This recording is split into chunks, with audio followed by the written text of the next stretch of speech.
Hello and welcome to the Football Diary podcast. Thank you for joining us this week in a really interesting week for the shaping up of the league table this season. The relegation race is run and we now know, realistically, the three teams that are going down. And it's the three promoted sides that join each other in the Championship again next year. The title race is still hotting up, obviously. Man City comprehensively beating Fulham, and then an uninspiring Arsenal get the job done at Old Trafford, which they'll definitely take at this stage of the season. We'll have a brief look at Tottenham's push for top four as well as we look at the relegation picture as a whole. But Dave, it's all coming together now, isn't it? It's that time of the season where we can start to get excited, unless you're a Man United fan, obviously. Sorry, yeah, mate. Yeah, good one. I have to get that jibe in there. I don't know. Well, I think it's kind of all culminated now, hasn't it? This weekend, especially you look at the relegation picture, and now it's hard to see City dropping points for me. I think we're getting quite a clear picture of what the league table is going to look like come the end of the season now. Obviously, there is still some room for wiggle. Obviously, we've got the City-Tottenham game to come on Tuesday, which will be huge for the title race. Arsenal fans wearing the white of their North London rivals on Tuesday night, I'm sure. Let's have a look at the relegation picture to start with, Dave. Because now we have got that confirmed, except for a miraculous goal difference turnaround by Luton on the final day, which I can't quite see them doing unless there's some dodgy underhand things taking place. Can never write that off if you ask Nottingham Forest, I suppose. But it does look like the three promoted sides are going back down. So before we look at that as a wider picture and kind of consider each kind of team and what they might have done differently, what does that say to you about the standard of the Championship and the Premier League, or how English football is set up right now? Is it almost worrying that the three promoted sides couldn't survive this year? It's a tough question. I think it's fine margins though, if you look at it. I know obviously Everton and Forest had the points deductions, but you look at the middle of the season. Obviously Luton made a real good go of it, and we actually thought sort of the midpoint of the season it looked like they might actually go on and stay up, even with the lack of investment they had in that squad. And you have to say they've obviously been courageous in the way they've played. They've played in some absolutely blinding matches. Some of the matches of the season. So I think it's harsh to say you should be concerned, because I think we all know how difficult a league the Championship is to get promoted from into the Premier League. But then you've actually got to look at. I think there's some positives there for the teams that are going down. I think Burnley will probably looking at what if, because actually they've finished the season quite strongly. And I think they'll probably be the team there that might actually be wondering if they'd have adapted a little bit differently, particularly to the way. We'll come to the two individual clubs, those two in particular, because I think we've kind of finished the Sheffield United conversation. It seemed very obvious that they were going down for a while. Luton and Burnley probably could have been a bit more aggrieved by it happening before the final day. But I just find it interesting that obviously Leicester have gone down and won the title. Ipswich are a bit of an outlier. Obviously, they've been fantastic.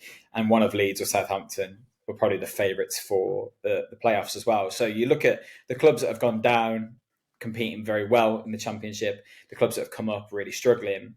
And it's a very noticeable pattern. It's the first time that's happened. We looked earlier, didn't we, Dave? It's the first time that's happened since 97, 98.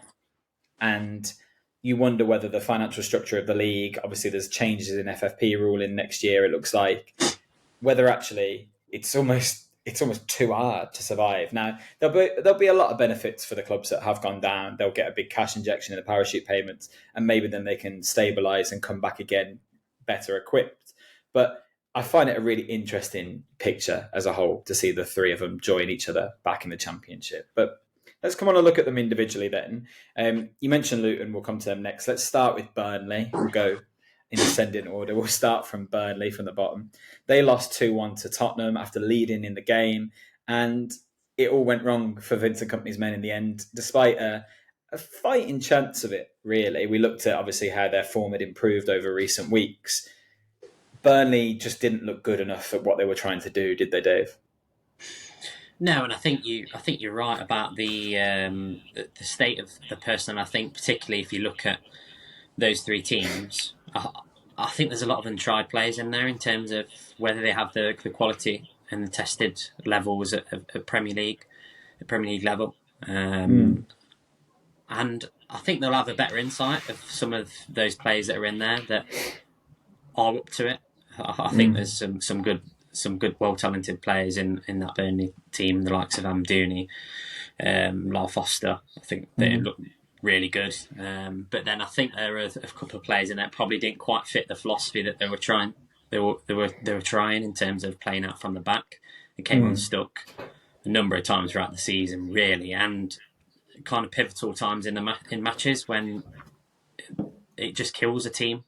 In that moment when obviously it's there's slight things will happen in games that will decide matches, but at this level you can't really get away with individual mistakes as we've seen them make, throughout the season. Do you know what? It's funny. Both of us were talking about, we saw Match of the Day kind of highlight this, and it's very true. But I wonder if there's another angle to consider, that Burnley are giving the ball away very cheaply when trying to play out from the back. And what's weird is there was so much talk about Vincent Kompany and how successful he'd been in the Championship and how this was a real manager to watch out for. I think arguably Burnley's squad is the best of the relegated three. And yet they couldn't get his philosophy to work, as you said. And it felt like it was more of an idea to play the ball out from the back rather than a coached system. And the amount of times that players would pick the ball up and no one was showing for it. I've watched Villa do it this year really successfully at times, where when they want to play the ball out from the back, there is always an option for the person on the ball that is the safe option. Now, okay, if a team presses well, there will be mistakes made in there. But there's some quality players in that Burnley side who didn't seem to know what their role was within that system.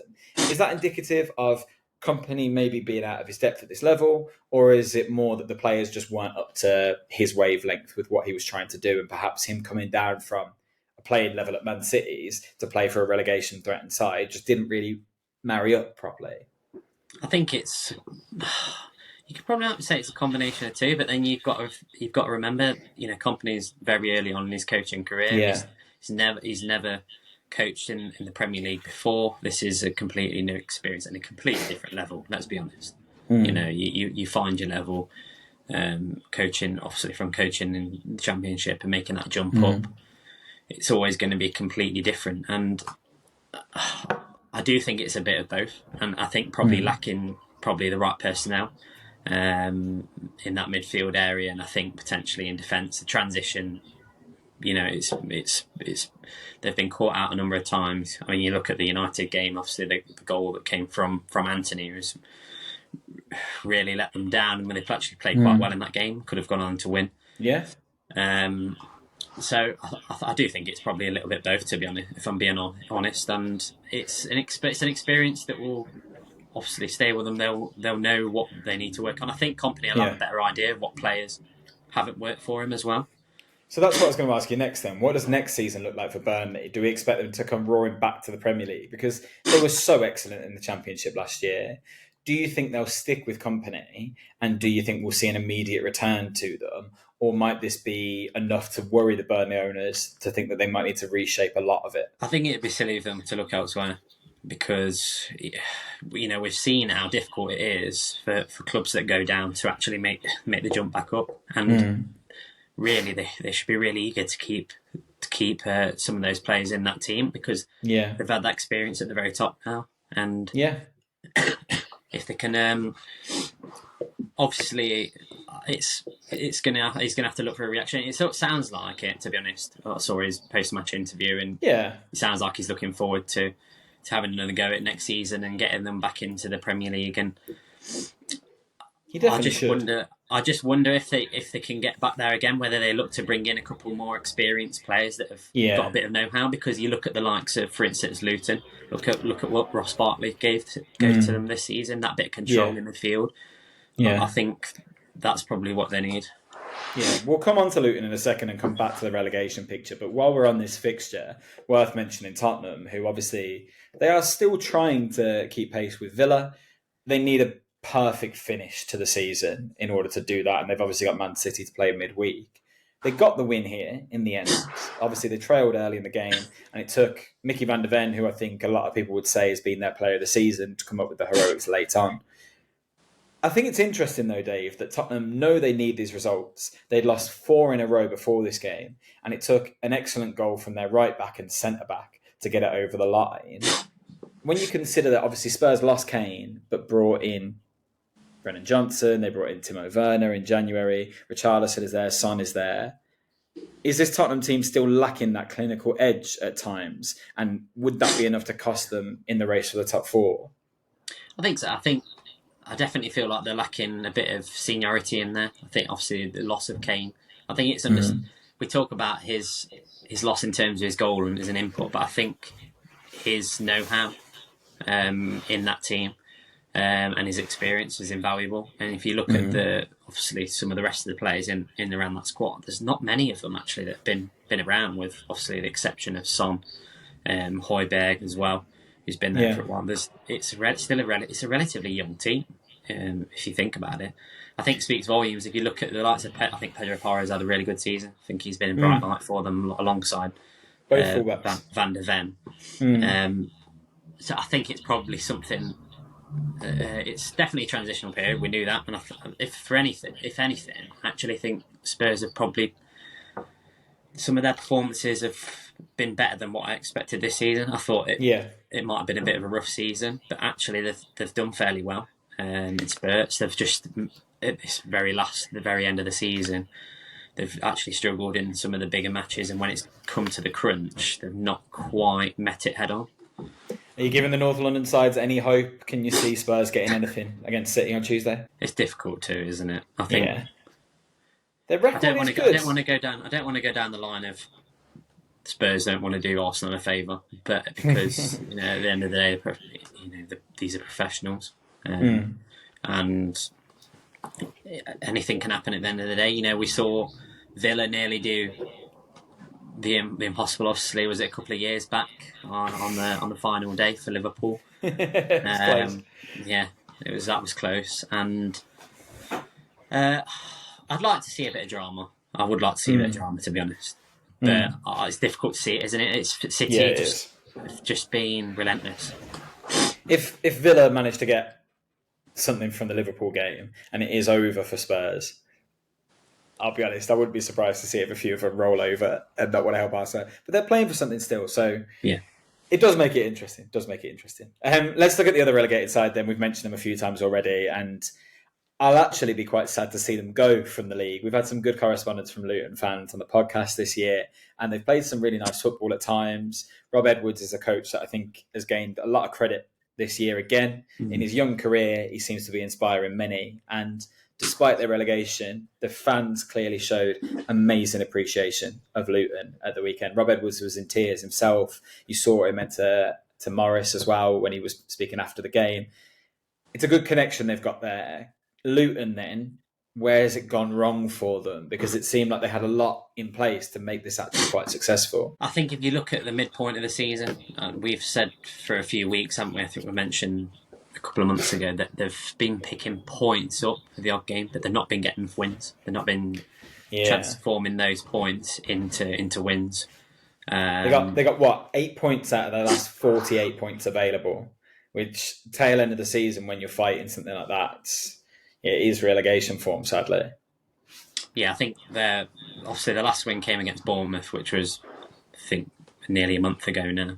And then the last league win before that was against Brighton, which they won 4-0. And that was at the end of January. And that's a long time in football. It's I know obviously we'll say it's only 3 months ago, but it is a long time in a lot of games.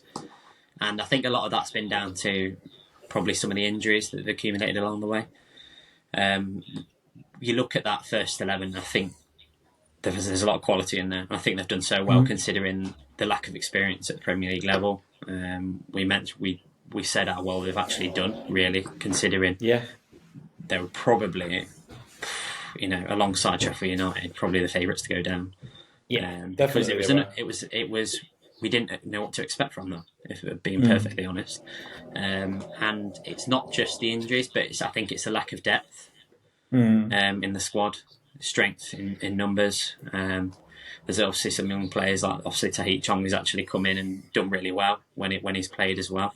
And I think it's a positive journey for them, because I think they'll look at going into next season, if they can keep a hold of a lot of those players, then they know what's required to come back up. I actually think there's a couple of 2 or 3 players in there they could get a lot of money for and Yeah, I reinvest. mean, If we'll you come look on at to next. We'll come on to next season and what they're going to do over the summer, definitely. I just think with this game in particular, then the one that kind of put the nail in the coffin, and you mentioned that run, it felt like the things that were working really well for Luton earlier in the season started to diminish. Like they actually scored a fair few goals earlier in the season. Defensively, they looked sturdy in a lot of games. I mean, Kaminsky was outstanding for the first half of the season in particular. Osher and Mengi have looked really good. But then the second half, and more recently, they just looked like they're really struggling to create things. I mean, Barkley went off in the first half in this game, which didn't help them. But they looked really like they didn't know how to make that incisive pass into the final third. I think they only had one shot on target this whole game, and obviously Lakonga buried that, which was good for him. But what will Luton brew about their style of play? Like we mentioned, Burnley kind of trying to build things up from the back and struggling. Is there anything on the pitch that Luton could have done more? Because we know that the squad was limited, but were there times where the creativity perhaps was lacking? I think you're right about Barkley. I think if you look at what he gives, that kind of thrust he gives to them in the midfield, they probably could have done with another player like him. To his ilk when he's not in the team. I think they do actually struggle to sort of create chances. Obviously, I think Alfie Doughty's been great at times as well. But you've got one experienced player in there, Ross Barkley, who's been in the Premier League for a lot. It's ridiculous. It feels like he's been around for ages. Yeah. I think you need 2 or 3 players who've played in the Premier League, know the inside, know it inside and out. And are able just to pick the players up when they're in that slump. Because when Townsend did that for a while, didn't he? But kind of lacked the ability that Barkley did at this stage of his career. So there's a balance, isn't there? I think the difference of that, though, I think Townsend's over the hill. It's sad to say it because it was actually a great player for back in his Spurs days. I don't think he's quite at that level anymore.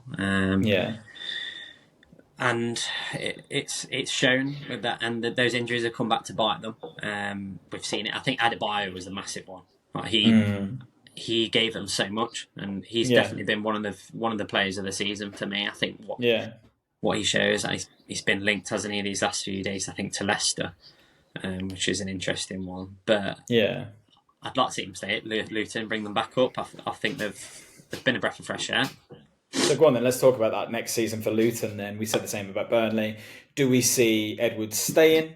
And do we see Luton coming back up again? Because I thought it was interesting, Edwards' reaction after the game. He was very emotional by the reception he got from the fans. He mentioned that it had been an incredible 18 months and he was really grateful for that. There was, I don't know whether maybe I'm looking too much into it. It seemed like a bit of an undertone of, I might be moving on now. Can you see him staying on with Luton and trying to bring them back again? I'd like to hope so, because it'd be well sought after, though, I think. If you look at the teams that are coming up, you can't imagine Leicester or Ipswich. No chance they're changing their manager. Unless McKenna goes somewhere. The McKenna's gone. And then it depends on who comes up now, really. You look at the rest of the coaches in there, got some Premier League experience. They've got some know-how. So But could you not see... It's difficult to see where it'll go, isn't it? I think. Yeah, could you not see De Zerbi moving on and Brighton looking at Edwards as the perfect profile for their project or something like that, potentially? I can't. You think he would want to stay with Luton? I think it's a big risk, and I think if you look at the way, like for instance, the likes how of Brighton have ended the season. But they've shown almost relegation form really in these last couple of weeks when they've picked some points up. Typically to beat Villa. I think it'd be a risk. I think if to go on that journey and show he can do it again and get them promoted again, it'd be another great story, and to get them into the Premier League and go through that whole journey again. Well, one manager that we know is moving on, and there will be a vacancy, was David Moyes.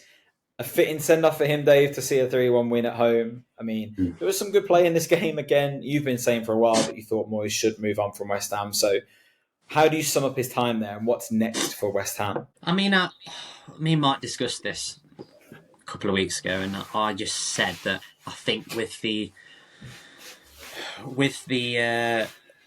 what West Ham are trying to show in terms of their and optimism, and they've shown it through their spending, particularly some of the players they've brought in. The likes of Paquetá, Kudus, who could easily play for one of the top 4 teams. He's an outstanding talent. Mm. And obviously Alvarez as well, who's another real high-profile buy. I just don't think, and it's hard to say because I do like Moyes, and that's coming from a United fan who went through a tough time, that season after Fergie left. I just think he doesn't quite have what's needed to take this West Ham team to the next level, and they've got an opportunity now because there's some players in there who want to know who's coming into the team, what coach is coming in, what kind of profile he has, what kind of play style they have. And I think West Ham had to make a decision because it was dangerous territory for them, really, especially some of the profiles you mentioned. Obviously, Jared Bowen, he's not getting any younger. He's obviously in his prime. They need to make use of the squad, yeah. Exactly. And I think we mentioned at the end of last season, we thought that was a perfect time to move on and turn over to a new chapter. I'm just glad it's not ended ugly because there has been some, I don't know if you could say distasteful, but it's not been particularly pretty to see at times. I think some of the treatment I think I've seen on social media about some of the things that have been said, because I don't think he's not done a bad job at all. Let's not forget, definitely not. Incredible. The achievement that he had in last season, absolutely winning the Conference League. It was great scenes. There's no shame to going out of the Europa League to Leverkusen, is there, with the year that they've had? No, look at the season they have been. And I think it almost felt like it was right last year when Declan Rice was saying his goodbyes. It felt like he should have kind of left alongside him. Maybe. But he mentioned him again recently, didn't he? You could see that I think he reflected and thought maybe that would have been right for him too. It is a shame. I think it's worth, Dave, looking at the other part of the relegation picture then as well. We talked about the loss for Burnley and Luton, what that meant for them, but the team that benefited from that was Nottingham Forest, who went on to probably have the game of the weekend, I think. It looked like they were going to beat Chelsea, and then 2 goals in 2 minutes really turned the game around, but it's enough for Forest anyway. They are safe. Forest fans, what must they be making of this? Because do you know what? We talked about what Luton and Burnley will do next season. Forest is the more interesting one to me because Nuno has come in. I mean, they've stayed up, so you've got to give them some credit for that. I'm really interested to know whether they'll stick with him in the summer. I have a feeling that Forest could be a job that will be available very soon. And I wonder what Forest fans make of that and what they want to see their club do next. Yeah, we had some interesting reaction, didn't we, from fans and comments in the week about feel like he deserves more of an opportunity coming in, midway through the season. It's a massive job on his hands, and we talk about the defensive vulnerabilities that they've shown all season as well. And I agree. I kind of agree with in a way that it wouldn't surprise you, would it, if they change the manager, because we know what this, particularly under this owner, I don't want to talk about the owner after this week. But I just don't know whether, if somebody comes available, if there are a couple of talented coaches available, whether it will look to be a little bit more safe and make a decision at the beginning of a season rather than get into that situation again. Let's be honest, there are things that need to change. You look at the defence; it's arguably not really got any better. Despite having some very good players in it, like we've talked a lot about Murillo, for example. If Forest wanted to cash in on him in the summer, they'd get crazy money for him. Yet their defence doesn't seem well set up around him, does it? No, and they've had to make some changes though as well along the way. I think Willy Boll is probably, I was saying last week, I think he's probably one of their better defenders, and he's obviously been around the block. He's had some good experience in the Premier League, and I think he's a solid defender. I think he makes it look a little bit more. They look a bit more assured, and when he's in there. But yeah, to be honest, in this game, it got turned around really quickly. But Chelsea were able to bring Sterling and Reece James off the bench. I just thought it was really poor few minutes from Forest. Yeah, it was. I just thought, particularly that first goal, Sterling's cutting him to that right foot, Yeah. Why? It was tight. I think it's probably a combination of tired legs and just discipline. Having discipline. You could say the same thing about Hudson-Odoi's goal, though, couldn't you? You knew he's going to cut on his right foot, but he made it look so effortless, didn't he? It was excellent goal. Oh, brilliant! I love Hudson-Odoi, to be fair, because I think he's when he brilliant. first burst onto the scene, we thought, this is a player that's going to come in and play for England for the next 10, 15 years because he looked that good. And he's showing signs of that promise that he did show very, very early on. He's just so effortless in terms of his technique, his striking ability. You don't see many better. I'd probably say there's not many better in the league, to be honest. The way he hit the ball for the chance just before he scored, even when it comes off the bar, you can see, it's that age-old cut inside tactic from a winger, but he has got the technique to back it up, hasn't he? And there was so much talk around him in his early career, as you mentioned, and Forest, I think, picked him up for 3.5 million. That's got to go down as one of the bargains of the season. And actually, there is enough in this Forest squad to tell me they could kick on next year and be comfortably mid-table, if not more. You can't tell me that this Forest squad is much weaker than, I don't know, who else is around that area? Fulham, even Brighton. There's some very talented players in that Forest team that if they hold on to and build better around, it could be a really successful thing for them. And staying up is the first step towards that, isn't it? I think some of their buys have been really smart, alongside a bit of crazy buying as well. Obviously, the financial penalties that they obviously received.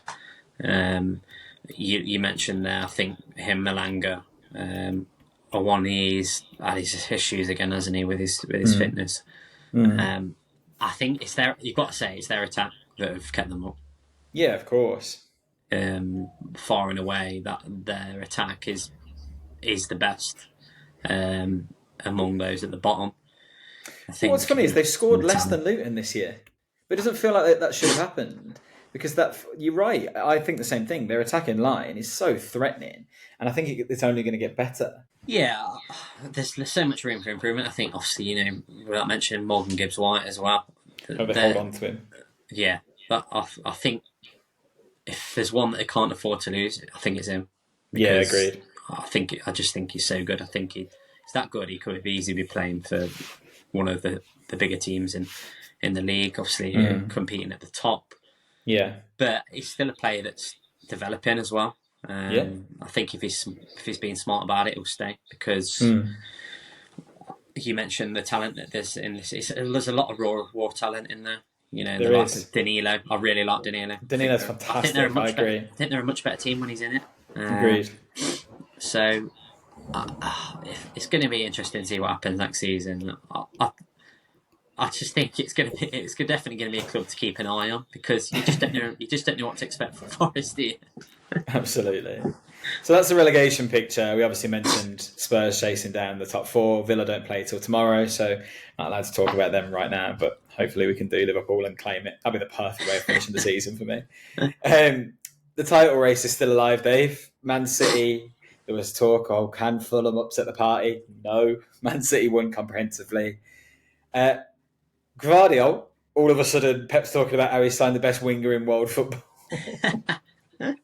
Where's that come from? Because it looked like, obviously we know the Premier League is a different competition to anything else, and it takes a lot of players some time to bed themselves in, but he all of a sudden has become a bit of a sensation, hasn't he? And the player that Man City spent all that money on is really showing through in both defensive and now attacking capabilities, which I didn't see him being the unsung hero happening, really. He scored a great goal the other week, didn't he? Yeah. From about 25 yards, which was, I don't think we kind of expected that from him. I think in terms of it was a little bit an unknown quality of his. We don't particularly know how good he is going forward, but he's shown that he can get into the right positions. And we've seen the likes of Nathan Ake doing it this year, and obviously over the last couple of years, he's come up with a couple of really important goals. It seems like he's got the talent to be able to do it as well. And I think obviously that control that City have, they can afford to push these players forward because they're just so good at winning the ball back if they do turn the ball over, which they very rarely do, to be honest, anyway. And you saw their ruthless nature at the end of the game, didn't you? Because obviously there was the debate over whether he could take a penalty to get his hat-trick. And they realised that goal difference could really matter. There's only 3 goals between them and Arsenal all of a sudden. It felt like Arsenal were about 20 clear a couple of weeks ago. Don't know where that's come from. But he stepped aside really like humbly, was like, no, come on, let's make this matter, and Alvarez buried it. So City are looking frightening, Dave, aren't they? 2 trips to they got Spurs and West Ham to play. Well, I mean, we've said already we can't see Spurs getting anything. Can you see West Ham being the ones to ruin the title party? I don't know if West Ham are more likely to get something, just the way just because of the way they play, just because they can sit back and hurt teams on the counter with Bowen and Antonio and Kudus. But it's still very difficult to see anything out of those 2 games, isn't it? It is. Yeah. It is, and we did. We've mentioned it for weeks now. We looked at the run-in. You just thought you couldn't see where City had dropped points. And it's proved to be right, really. Yeah. You just wonder whether that game against Arsenal earlier, whether if Arsenal had maybe shown a little bit more, a bit more adventure in that game, whether that will prove to be decisive in the end. Well, let's talk about the team that are top of the Premier League still. That is Arsenal. They've just beaten your boys, Man United, 1-0. They've got Everton to play on the final day. I mean, they can't really do much more than they are doing. I mean, since the turn of the year, they've been absolutely outstanding. There's one loss that stands out in particular, but I'll keep quiet about that one for a minute. In this game, though, Dave, it was interesting because Old Trafford's been a bit of a haunting ground for Arsenal, hasn't it? It's been really difficult for them there. They managed to get the result in quite an uninspiring, un-Arsenal-like fashion, really. But do they care at this stage? No, it's a performance that really lacked any sort of thrust, I think, particularly in that front line, that Arsenal. They didn't really show sort of any urgency to get forward. I thought it was very safe from them, to be honest. Yeah. Professional, in a way, because... But almost slightly naive, I think, because they were lucky, to be honest, because United just didn't show any sort of attacking nature, any sort of clinical nature in and around the box. They just didn't look like they were going to score.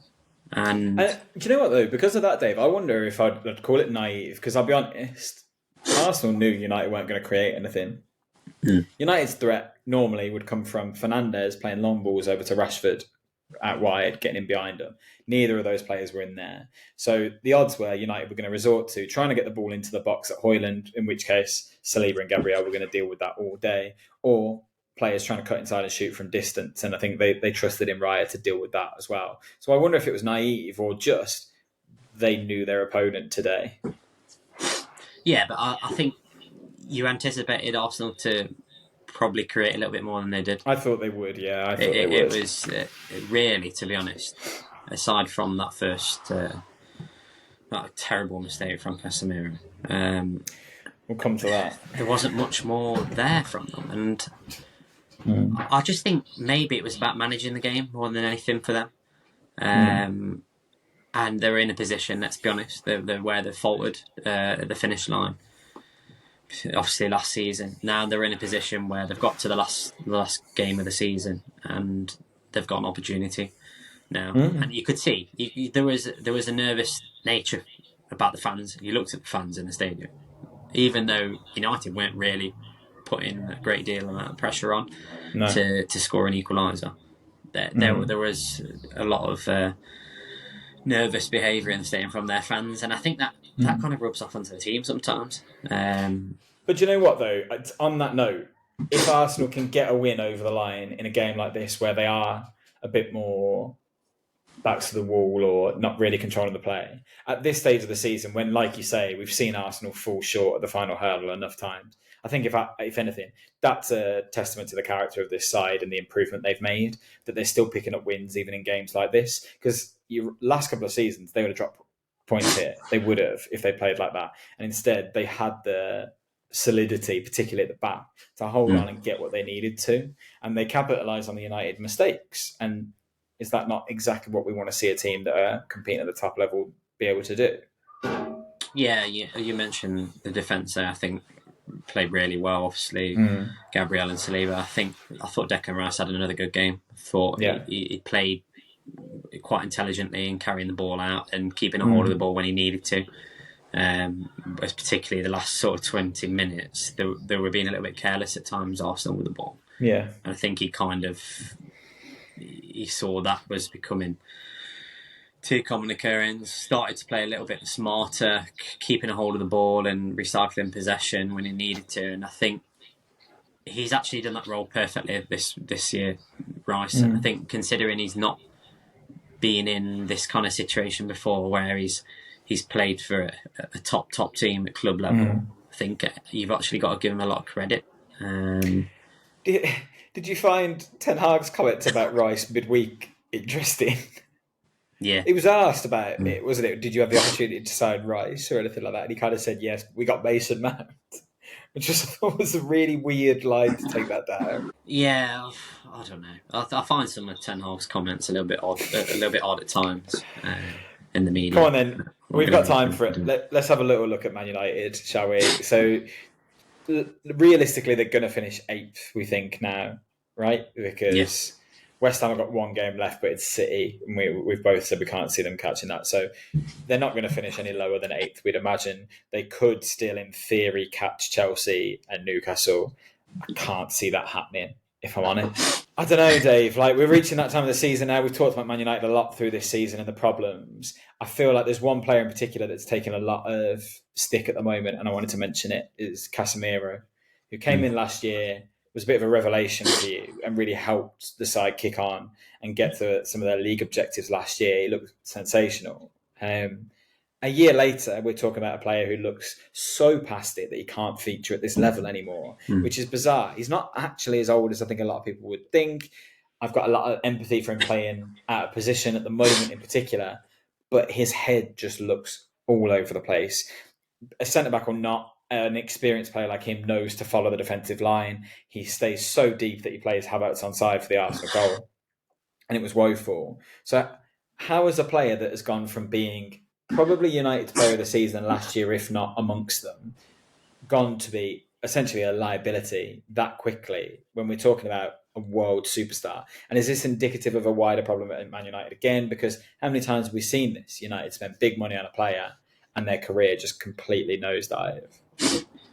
It's in their Achilles heel, buying players at the wrong end of their career.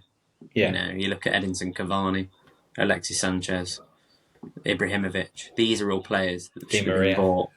Yeah, these are all players that should have been bought 7 or 8 years prior to when they actually got bought, and they're bringing them on absolute massive money. Yeah, you know, and let's be honest, Casemiro has never been a player that's been known for his physical capability. I think on terms of his strength, you know, we know how strong a player he is, but in terms of his pace and his mobility, he's not particularly mobile. And I think when you buy a player that actually needs to get up and down the pitch in such a pivotal role as well, I think it's quite naive. It's naive recruitment because you're taking a risk. And it's something we've struggled with all season. And it's no wonder why we've conceded so many shots on goals, because when we've not had that balance in midfield, he's kind of been hung out to dry at times, I think, Casemiro. And with our centre-back options, we've not got a particularly quick centre-back pairing. No. And it's quite obvious. It's fairly obvious. I think Ten Hag wants to play high. And then the defence and the midfield are caught in two minds because they're being instructed to do one thing, but then it's almost like they're in fear of getting caught out. And it's been quite evident to me, I think, in particularly this mistake. There's no excuse for it. No, there wasn't. Because you said about his physicality and the kind of what you signed him for. One thing he's always been notoriously good at is reading the game. Like his on-field intelligence is so high. That's why moments like this are the ones that surprise me. I can understand him being beaten for pace. I can understand a midfield playing around him. But something so simple like that should be meat and drink for him. He should be absolutely dealing with that. And even once he's made the mistake, okay, Wan-Bissaka probably loses his runner, but he could do a lot more to track Trossard coming in behind him as well. It was very odd. Yeah. It was like he panicked, and that's not something you expect of someone who's got multiple Champions League winners' medals. Yeah, it's not something It's not something I'm surprised of seeing from Wan-Bissaka. We've seen him get caught out his back post on numerous occasions, not looking over his shoulder. But Casemiro, I think I was surprised because that's just a schoolboy error. It's something you see at Sunday League, just clearing your area, getting up the pitch. Even when the ball was turned over, it was a reaction that shocked me more than anything. It was shocking because he didn't even bust the gut to get forward. He just kind of ambling, wasn't it? Yeah. That's why I say it looked like panic, to be honest. It's funny, Dave, so we mentioned a few times now, I'm now living in East London and I watched this game in a pub full of Arsenal fans. There were a couple of United fans there who were very brave, but kept themselves very quiet. And it's interesting talking to you and Mike regularly, talking to them, talking to other Man United fans. I've still not heard a lot of people go, no, we have to get rid of Ten Hag. There are a few people that seem to go, if he moves on, fine. But I'm also happy for him to stay a little bit longer. Are you still of that mindset going into the last couple of weeks of the season where you think actually given another summer he can make a change? Or do you think we're seeing he has lost it now? From an outsider's perspective, I cannot see a world where Ten Hag continues at Man United and turns this around. You mentioned earlier the things he's saying in press conferences. He looks like he's completely fallen out of love with this. I think he has to move on. But United fans seems to see something different. Am I wrong?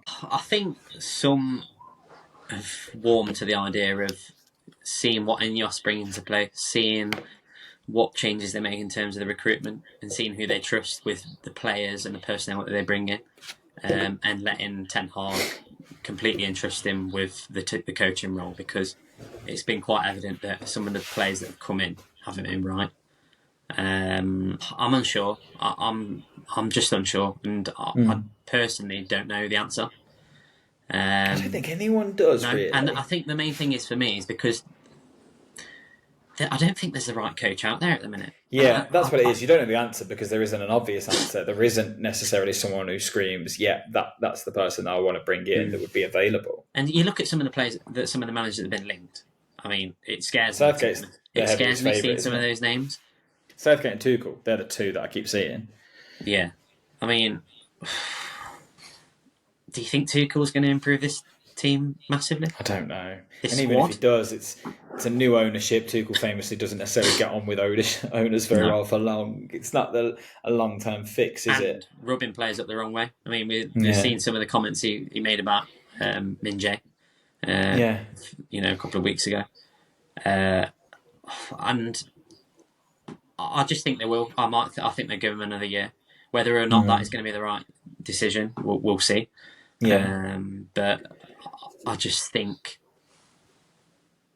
what's coming out as well. Obviously, you've seen what Gary Neville said about it all. It's interesting. I don't know whether obviously he'll know anything beyond the scenes, but all the criticism he gave weeks and weeks ago, in saying you can't see how it can go on, and now he's changed his tune almost to get a fan reaction on it. I know what you mean. So it's a relentless cycle, United, isn't it?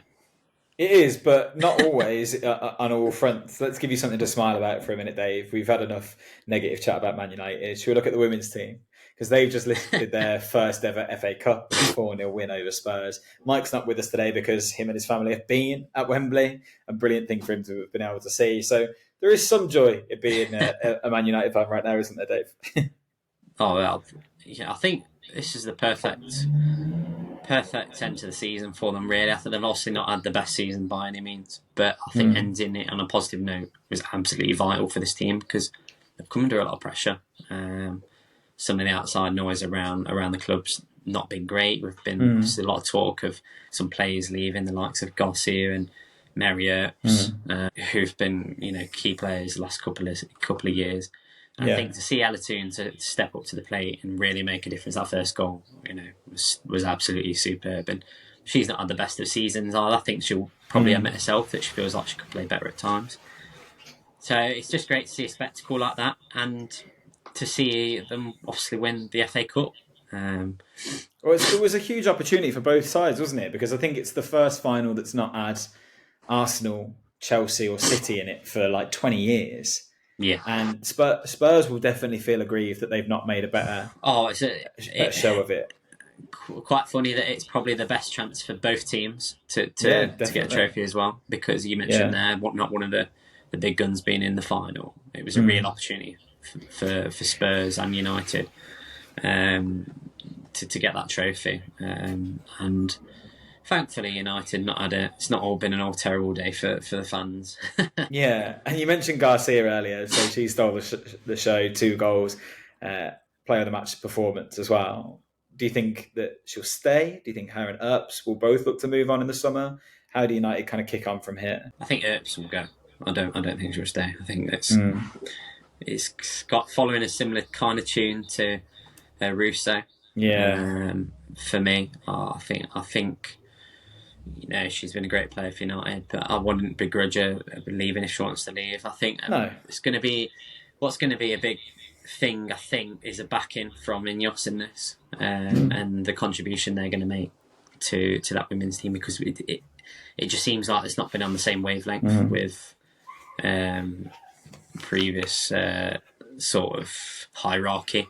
Seems like it's not been streamlined, and if they can get that recruitment right and bring some players, I think they've brought a couple of really good players. Mallard's looked really promising at times this season as well. I think if they can get her in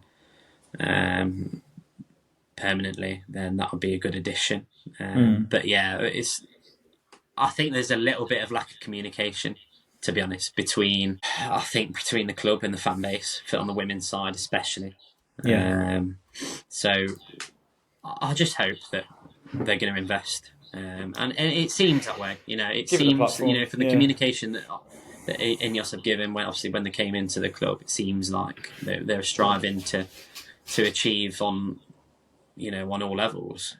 Feels like a no-brainer, doesn't it? It's a win-win. Like, you give the fan base something back while the men's team is still rebuilding, and you've got the platform, you've got the name to really capitalise and bring some more success to the WSL, as that's kind of hitting that peak in terms of drawing attraction in. Why wouldn't you want to capitalise on that and support something so fantastic that can actually drive your side forward as well? I think, it's a no-brainer with United, and they were a bit slow to the game, but it's nice to see them getting some success now that they're really giving it some thought. So there you go. Mike kind of enjoyed that one. We've got 1 week left, Dave. It's crazy. I know, yeah. There's 1 week of the season left. Obviously, we've got the Euros straight afterwards, so the football never stops. Thankfully, it's felt like the end of the season for United fans since about game week 5, to be honest. I'll be honest, I'd end the season now if I could. I'll be honest, for Villa fans, I think we'd all take the end of the season right now. But we've still got a couple of games to play, and I'm sure we'll enjoy all of it. And then we'll think about some of the key finals to come, and then the Euros. So we're getting there, Dave. But some things have been sewed up. To any of the Burnley, Luton, Sheffield United fans that have watched us, obviously we don't cover as much of the Championship as we would like to, but it's something we've always said that we'll try and kick on with more, and we appreciate all your support this season. I'm sure we'll have an eye on your clubs, and we'll keep mentioning them through the year to come. But in the meantime, please do subscribe to the channel. Obviously, if you're watching us on YouTube, that's where we've seen the most growth, and we appreciate your support there. So do click subscribe. On all audio platforms as well, you can follow us, and we're on socials, so you get some sneak peeks at some of Dave's extra hot takes every now and again if you get him on Twitter, which is always nice. Next week, obviously, will be the final show of the Premier League season, and I'm sure Mike will be back with us, and we can dissect what's gone wrong there, where the titles ended up. Villa claiming 4th. I'm confident we'll talk about that. Speak it into existence, mate. And I hope you are all with us. Thank you for joining us this week, at least, and thanks for joining the podcast all through the season. Thank you, Dave. Pleasure, mate. Thank you. See you next week, and hopefully we'll be on a positive note for all of our followed teams, Villa and United. But don't know what that looks like for you, but yeah, we'll see. Cheers, mate. See you later.